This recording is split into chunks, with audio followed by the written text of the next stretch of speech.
오늘 야외 예배를 드린다고 이렇게 많은 분들 수고하시고 주중에도 나와서 참 땀을 흘리면서 준비하셨는데 참으로 주님께 영광 돌리는 야외 예배가 되기를 바랍니다. 예수님께서는 종종 야외에서 말씀을 전하셨습니다.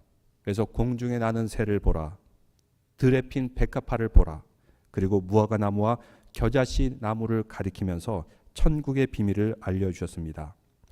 예수님께서 들려주신 팔복의 말씀, 그 말씀은 산 위에서 들려주었기 때문에 산상수훈이다. The Sermon on the Mountain 이라고 합니다. 오늘 말씀은 우리가 잘 아는 오병이어의 기적이 일어난 말씀입니다. 이 말씀은 너무나도 유명해서 마태, 마가, 누가, 요한 사복음서에 다 기록되어 있는 유일한 기적입니다. 우선 생각해야 될 것은 이 기적이 일어난 장소입니다. 이 기적을 빈들에서 일어났다라고 말씀하고 있습니다. 빈들은 황량한 곳입니다. 근데 그 가운데 잔디밭이 있었나 봅니다. 그래서 39절 말씀해 보니까 푸른 잔디 위에 앉히심에, 좀 황량하더라도 잔디가 있는 곳이 있지 않습니까? 예수님께서는 사람들을 그 잔디에 앉히신 후에 말씀을 전하셨습니다.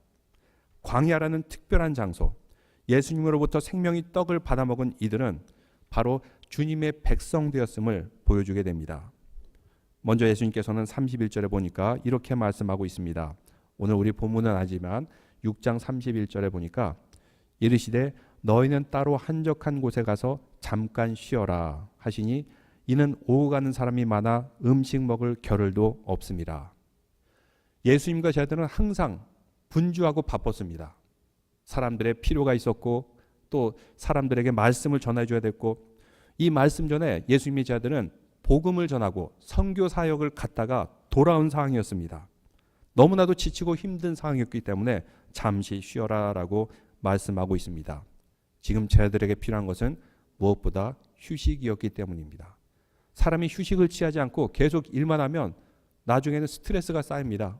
소위 말해서 짜증이 쌓이게 돼요. 그래서 짜증을 낼 수가 있습니다. 쉽게 분노가 폭발할 수 있습니다. 그렇기 때문에 쉼과 휴식은 우리 인생에 꼭 필요합니다. 아무것도 생각하지 않고 평안한 마음으로 오직 주님만 생각하는 쉼. 근데 열심히 살아보겠다고 쉬지도 않고 계속 일만 하다가 그만 문제가 생기거나 건강에 이상이 생긴 분들이 얼마나 많이 있습니까? 예수님께서도 쉬어야 될 때는 쉬셔야 됐습니다. 예수님께서 주변에 많은 사람들이 항상 따라다녔기 때문에 항상 말씀을 전하고 항상 복음을 전하고 항상 사역을 했기 때문에 조금 쉴 필요가 있었던 것입니다. 그래서 제자들에게도 쉬어라라고 말씀하고 있습니다. 그런데 쉬러 가는 가정 가운데도 사람들이 가만히 내버려 두지 않았습니다. 33절에 보니까 그들이 가는 것을 보고 많은 사람이 그들인 줄 안지라 모든 고을로부터 도보로 그곳에 달려와 그들보다 먼저 갔더라. 어디를 가든지 사람들이 알아보고 쫓아다니고 만나고자 했다는 것입니다. 무슨 모습과 비슷합니까? 오늘날의 유명한 연예인들과도 좀 비슷하지 않습니까? 유명한 연예인들은 어디를 가든지 사람들이 언제 그 장소를 알고 언제 알아차렸는지 항상 쫓아다닙니다. 그래서 연예인들은 좀 이렇게 피곤할 수가 있어요. 이 잘못 관리를 못하면 짜증을 폭발해가지고 이게 또 언론에 보도돼가지고 망신당한 그런 사람도 있지 않습니까? 이렇게 예수님과 그의 제자들은 팬이 몰려다니듯이 항상 이렇게 마더링한 사람들이 있었습니다. 그런데 왜 이들이 그렇게 몰려다닐까요? 여러분 이번에 지난주에 이렇게 미국의 중앙방송에도 보니까 BTS 한국의 방탄소년단이 출연해가지고 아주 참 놀라웠는데 많은 팬들이 BTS가 온다고 하니까 그 자리에 쫓아와가지고 같이 노래를 부르는 것을 본 적이 있습니다. 이렇게 몰려드는 사람들을 뭐라 그럽니까? 팬이다 이렇게 말합니다. 팬들이 많구나. 근데 왜 사람들이 할 일도 많은데 지금 뭐 공부도 해야 되고 일도 해야 되고 여러 가지 일도 많고 자기 개발도 해야 되는데 왜 이렇게 유명 연예인들을 쫓아다니는 팬들이 있을까요? 왜냐하면 사실 그 사람들의 마음 가운데는 뭔가 공허함이 있을 것입니다. 쫓아다니는 팬들에게 좀 미안하지만 그들 마음 가운데 공허함이 있어요. 이거를 채워줄 수 있는 노래를 부르거나 뭐 유명한 영화에 출연하거나 이런 사람들에게 많은 팬들이 몰려다니는 것을 보게 됩니다. 근데 이런 팬들하고 제자는 차이가 있습니다. 어떤 차이가 있을까요? 팬은 더 더 유명한 가수가 나타나거나 더 유명한 배우가 나타나면 어느 순간에 잊어버리고 그 사람 쫓아갑니다. 근데 제자는 그가 인기가 있던 없던 십자가를 지던 말던 끝까지 쫓아가는 사람들을 제자라고 말하고 있습니다. 이들은 팬입니다. 그들이 공허했어요. 목자 없는 양과 같았습니다. 예수님께서는 이들을 보시고 34절에 이렇게 말씀하십니다. 34절 한번 다 같이 읽어보겠습니다. 예수께서 나오사 큰 무리를 보시고 그 목자 없는 양 같음을 인하여 불쌍히 여기사 이에 여러 가지로 가르치시더라. 큰 무리를 보시고 목적 없이 막 이리저리 헤매는 양처럼 보였다는 것입니다. 양이 목자가 없으면은 쉽게 들짐승들이 공격을 당하게 됩니다. 들짐승들이 공격하면 방어해줄 목자가 없어서 잡혀 먹힙니다. 또 양을 좋은 곳으로 끌고 갈 목자가 없으면은 아무데로나 가다가 양들은 굶어 죽거나 목말라 죽게 되어 있던 것입니다. 예수님은 이렇게 팬처럼 쫓아다니는 그 무리들을 불쌍히 여기셨습니다. 바로 주님께서 긍휼한 마음을 가지고 계셨습니다. 왜 이들이 방황할까요? 이들 가운데 갈급함이 있었던 것입니다. 무엇보다도 그들은 하나님에 대한 지식이 없었습니다. 하나님에 대한 지식이 없으니까 그들은 방황할 수밖에 없습니다. 사마리아 여인도 예배를 온전히 드리고 싶었지만 하나님을 만나고 싶었지만 신령과 진정으로 예배드리고자 하는 그런 지식이 없었고 그리고 신령과 진정으로 예배드리는 방법을 몰랐기 때문에 사마리아 여인은 방황하였습니다. 주님은 이렇게 갈급한 영혼들의 심령을 채워주시기를 원했습니다. 여러 무리들이 함께 모이는데 이제 해는 기울고 날이 점점 어두워져 가고 있습니다. 주님께서는 제자들에게 이들의 줄 음식을 준비하라 말씀하십니다. 이것은 계획적인 주님의 질문이었습니다. 주님의 명령이었던 것입니다. 그런데 이런 주님의 명령에 대한 제자들의 반응은 온통 세상적인 것밖에 없었습니다. 그래서 37절에 보니까 대답하여 이르시되 너희가 먹을 것을 주라 예수님께서 말씀하셨습니다. 그러자 여짜오되 우리가 가서 200데나리온의 떡을 다 사 먹이리까? 만약 주님께서 우리 교회에서 여러분들에게 너희가 먹을 것을 주라 하면은 어떤 일이 벌어질까요? 아마 우리 교회 교인들은 예, 제가 드리겠습니다. 제가 먹을 것을 드리겠습니다. 서로 이렇게 베푸실 분들이 참 많을 거예요. 한국 사람들은 그렇지 않습니까? 내가 내겠습니다 하는 분들이 많아요. 근데 이 제자들은 더치페이 정신을 가지고 있었던 것 같아요. 뭐라 그래요? 여짜오되 우리가 200데나리온의 떡을 다 사 먹이리까? 일종의 좀 반항적인 말투 같습니다. 아니 당신이 우리에게 돈을 맡겼습니까? 이 사람들 먹이려면은 많은 돈이 필요한데 이거 어디서 나겠습니까? 라고 이들이 다시 반문한 것입니다. 제자들의 생각은 합리적으로 보입니다. 그들이 기껏 찾아봤자 보리떡 5개, 물고기 2마리밖에 발견하지 못했습니다. 근데 예수님께서는 이 오병이어의 기적을 가지고 5,000명을 먹인 사건을 오늘 말씀을 통해 보여주고 있습니다. 마가복음 6장에 나타난 기적, 이거는 어떤 특징을 가지고 있습니까? 성경의 기적을 바라볼 때 사람들은 여러 가지 생각을 하게 됩니다. 어떤 사람들은 이런 일은 일어날 수가 없다. 지어낸 것이야. 이렇게 생각하기도 합니다. 옛날에는 그런 기적이 있었는지 모르겠지만 오늘날에는 그런 기적이 있을 수 없어.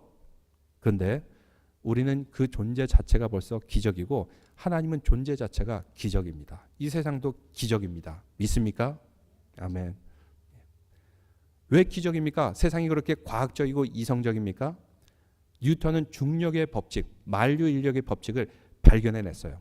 아주 놀라운 발견입니다. 그런데 왜 이런 일이 일어난지는 몰라요. 그런데 그 법칙에 따르면 어떻습니까?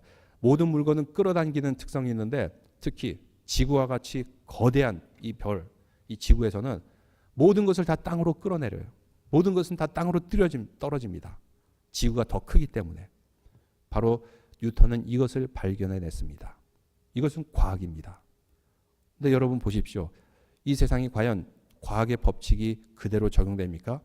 우리는 지금도 이렇게 서서 말씀을 앉아서 이렇게 살고 있고 또 뛰어다니고 또 공중에 날아가는 새는 중력의 법칙을 거슬려서 날아가고 있어요. 과학의 법칙을 다 어기는 겁니다. 어떻게 이런 일이 날까요? 존재 자체가 기적입니다. 나무도 중력의 법칙에 의하면 생겨나더라도 그냥 이렇게 바닥에 다 깔려야 됩니다. 생명체가 생겨나더라도 바닥에 다 깔려서 살아야 돼요. 근데 우리는 일어나 있고 걸어 있고 또 뛸 수도 있고 또 날 수도 있습니다. 정말 놀라운 기적이지 않습니까? 나무도 높이 높이 솟아오르다가 다시 열매를 떨어뜨리고 이파리를 떨어뜨리고 씨앗을 떨어뜨리고 거기서 또 새 생명이 일어나서 중력의 법칙을 거슬러서 계속 또 자라나는 것을 우리는 볼 수 있습니다. 사실은 이 세상 자체가 기적입니다. 과학의 법칙 적용 안 됩니다. 진화의 법칙 적용 안 됩니다. 이런 모든 일들 왜 일어날까요? 하나님의 창조의 손길 가운데는 항상 기적이 있는 줄로 믿습니다. 바로 우리 존재 자체가 기적이고 우리가 볼 수 있는 이 세상, 자연이 기적입니다. 근데 이 기적을 통해서 우리는 무엇을 알 수 있습니까? 하나님께서는 그 창조 자체가 기적이고 성경에 나타난 기적, 우리의 눈으로 볼 때는 기적이지만 이것은 하나님 입장에서는 얼마든지 그 이상의 일도 일어날 수 있음을 우리에게 알려주고 있는 것입니다. 근데 이 사람들 중에서 이 기적을 이런 예수님의 질문에 대해서 여러 사람들이 있었는데 제자들은 이렇게 말합니다. 그 중에 빌립이라는 제자가 있는데 그는 아주 머리가 좋은 제자였습니다. 이 사람들에게 조금씩 먹게 하려면 200데나리온어치의 돈이 필요합니다. 이렇게 예수님께서 반문하였습니다. 그러니까 여기서 말한 200데나리온의 떡을 다 사 먹이리까 한 사람은 제자 빌립입니다. 다른 성경을 통해서 알 수 있습니다. 그는 계산적으로 생각하고 있습니다. 물론 지성, 이성 필요합니다. 그런데 지성, 이성 이것을 가지고는 하나님의 뜻을 이뤄내지 못합니다. 하나님의 뜻이 이루어지는 것, 지성과 이성을 뛰어넘는 뭔가가 있어야 됩니다. 또 안드레라는 제자가 있었습니다. 그는 이렇게 말합니다. 여기 보리빵 5개와 물고기 2마리를 가지고 있는 한 아이가 있습니다. 그런데 이것이 이 많은 사람에게 얼마나 되겠사옵나이까. 요한복음에 나오는데 오늘 말씀에 없지만 요한복음에 나오는데 그때 마침 보리떡 5개와 물고기 2마리가 있습니다 라고 말한 것은 빌립 안드레였고 그 안드레는 한 어린 소년으로부터 가져온 것이었습니다. 이 어린 소년 가지고 온 물고기와 보리빵, 원어로 보니까 이 물고기를 대개 물고기란 단어를 익수수란 단어 많이 들어봤죠. 차에 이렇게 물고기 모양으로 붙이는 거. 익수수란 단어를 사용하고 있는데 요한복음에서는 그 물고기를 옵사리온이라는 단어를 사용하고 있습니다. 옵사리온이라는 물고기는 어떤 물고기냐면 일반적으로 물고기가 잡히면은 어부들은 그물을 끌고 가는데 거기 성경 말씀에 보면은 치어는 어린 물고기는 다시 놓아주라. 왜냐하면 그래야지 물고기들이 또 자라나고 개체가 멸종되지 않기 때문에. 그런데 어떨 땐 물고기를 잡고 보니까 이것이 다 큰 물고기인지 아니면 어린 물고기인지 헷갈리는 그런 물고기가 있어요. 이런 물고기 어중간한 크기의 옵사리온. 이것은 해변가에 던져둡니다. 그러면 가난한 사람들이 이것을 지나다가 주워서 먹을 수 있도록. 성경 말씀을 어기지 않기 위해서 이게 큰 건지 작은 건지 헷갈릴 때는 던져두는 그 물고기. 이것을 옵사리온이라고 합니다. 성경에서 이삭은 다 따지 말라, 포도도 다 따지 말라, 나그네들이 먹을 수 있게 이런 정신을 어부들도 실천하기 위해서 이것이 하나님 말씀에 맞을까 안 맞을까 애매모호할 때는 그냥 해변에 던져두는 것입니다. 어떤 기록에 의하면 이 아이는 과부의 아들이었다 이런 기록도 있다고 합니다. 그러니까 상상을 할 수 있겠죠. 한 어린아이가 이제 예수님이 오신다고 하니까 그 말씀을 듣기 위해 나왔어요. 아마 어머니가 줬던 아니면 자기가 직접 찾았던 물고기 2마리 해변에서 주워서 그리고 엄마가 싸준 도시락을 가지고 이걸 가지고 이렇게 예수님을 만나러 온 거예요. 그런데 마침 사람들이 먹을 것이 없다 그러니까 이 어린아이가 정말 순수한 마음으로 어린 마음으로 이렇게 자기가 가지고 있는 신앙을 다 예수님께 드린 겁니다. 얼마나 참 이 갸륵한 그런 마음입니까? 아름다운 마음입니까? 바로 예수님께서는 이것을 보시고 무엇을 하셨습니까? 먼저 이 음식을 하나님께 감사했습니다. 아무리 적은 거라도 보잘것없는 음식이라도 감사하는 예수님의 모습. 우리도 또한 어떤 음식을 먹기 전에 먼저 감사함으로 그 음식을 먹고 또 드시는 우리 믿음의 성도들 되시기를 바랍니다. 그럴 때 기적이 나타나게 됩니다. 감사의 기도. 아무리 작은 것, 보잘것없는 것이라도 소중히 여기고 감사하는 마음. 그럼을 통해서 5,000명을 먹이는데 5,000명을 먹이고도 12광주리가 남았다. 43절에 이렇게 말씀하고 있습니다. 제가 예전에도 한번 소개해드린 뉴스 같은데 미국에 이런 뉴스를 제가 본 적이 있습니다. 한 아이가 있는데 이 아이는 한 5살 정도 될 때예요. 원래 자기 아버지는 이라크 전쟁에 갔다가 전사를 하고 홀어머니 밑에서 자라난 겁니다. 이 아이는 아버지를 본 적이 없어요. 그렇지만 사진으로는 본 적이 있습니다. 아버지가 군대에 가서 이렇게 전사한 아버지. 아버지에 대한 그리움이 있었던 것 같습니다. 근데 이 아이가 어느 날 식당에 들어오는데 차에서 내리는데 $20짜리 지폐가 떨어져 있는 것입니다. 이거를 신나게 주워가지고 이게 웬 떡이냐? 이거 가지고 게임기나 사야겠다 하는 그런 마음을 가지고 식당에 들어오게 되었어요. 근데 식당에 들어오는데 어떤 군인이 이렇게 갓 태어난 아기 이걸 이렇게 스트롤러에 들고서 들어오는 것입니다. 근데 이 아이는 그 모습을 보고 그 군인을 보면서 아버지 생각이 났던 것 같아요. 그래서 그 군인에게 자기의 $20를 주게 됩니다. 당신은 나라를 위해서 수고하고 아주 나라를 위해서 고생하는 군인이니까 내가 이 $20를 드립니다. 이 어린아이의 마음이 얼마나 그 참 아름답습니까? 이거 가지고 게임기도 사고 싶고 여러 가지 하고 싶은데 이 군인을 보니까 아버지 생각도 나고 참 군인이 수고한다 생각해가지고 이거를 그 군인에게 준 거예요. 이 군인은 이것을 받아보고 어떤 마음이 들었을까요?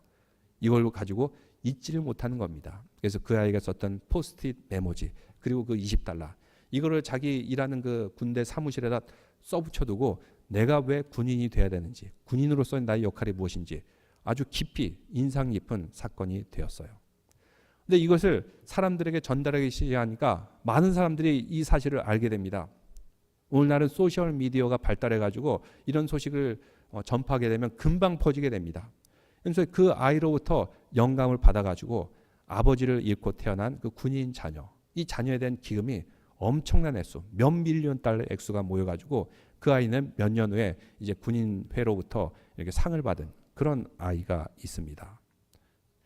오늘 이 소년도 바로 그랬던 것 같습니다. 이 소년도 별거 가진 것은 없었지만 긍휼히 여기는 마음, 예수님같이 불쌍히 여기는 마음 이것을 가지고 자기의 얼마 안 되는 보잘것없는 음식을 화려한 음식이 아닙니다. 보잘것없는 음식을 내놓게 되었어요. 바로 그럴 때 주님께서는 이것을 가지고 놀라운 기적을 베풀게 되었습니다.